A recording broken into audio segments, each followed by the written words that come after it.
you struggle with shyness or social anxiety, check out our free No BS training course with actual useful advice you can do from home.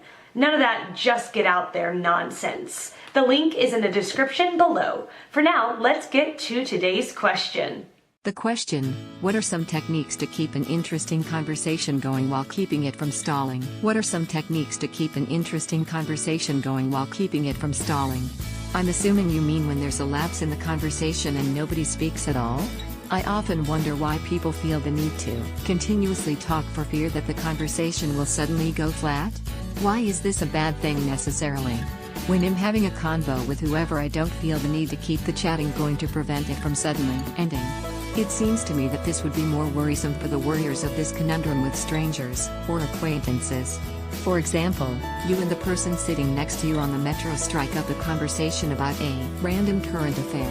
Each of you contributes to the discussion, commenting subjectively and objectively until you run out of shit to say cause you've already pretty much covered known content of subject.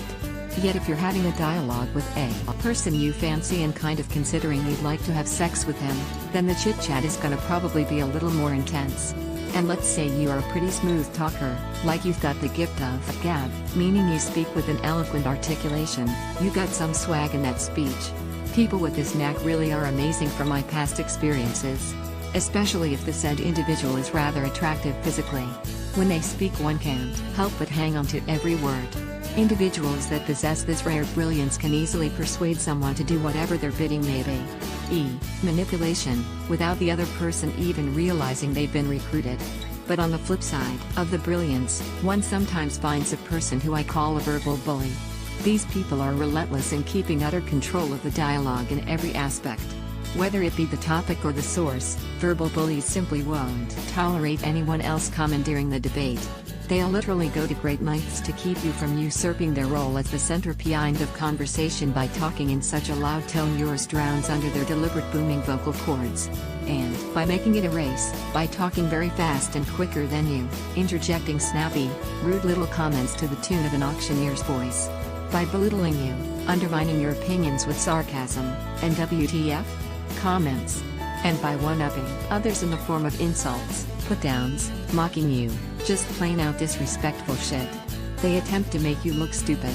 Because for them, losing control of the conversation means they've lost all the attention they need and crave. My suggestion to you would be, for starters, don't force a conversation.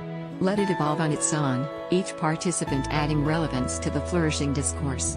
If you're really tripping on it suddenly getting stuck with silence, a great little tool you could use is active listening. Active listening is a tool/skill one can use to obtain information by using different techniques while engaging in dialogue. For example, paraphrasing. Suddenly that dreaded lull comes up in a conversation you're having with an attractive redhead you'd like to screw. By taking what she's just said to you about her job being stressful cause she's doing the work for 3 people ever since they laid people off, and her voice trails off sounding frustrated. Then, silence. This is where sharp active listening skills come in.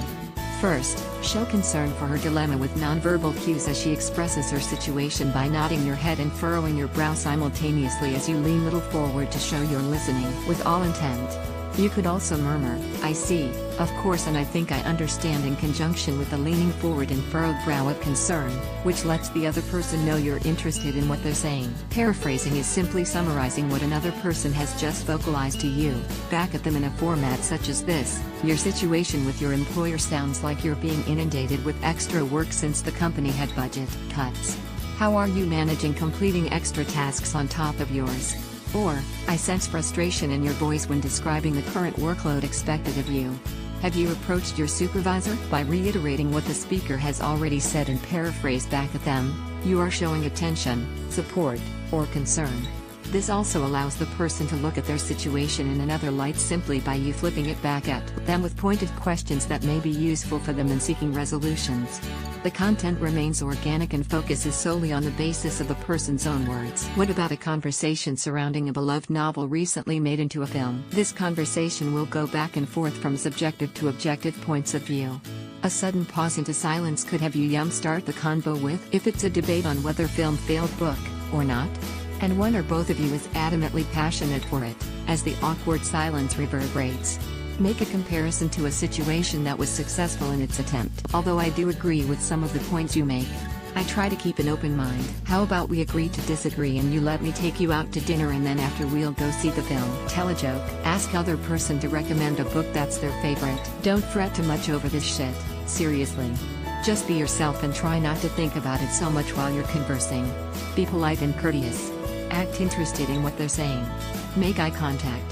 Try not to let it overwhelm you and you'll be okay. Hope I helped. Find more answers and a free audiobook on how to talk to anyone in the description below.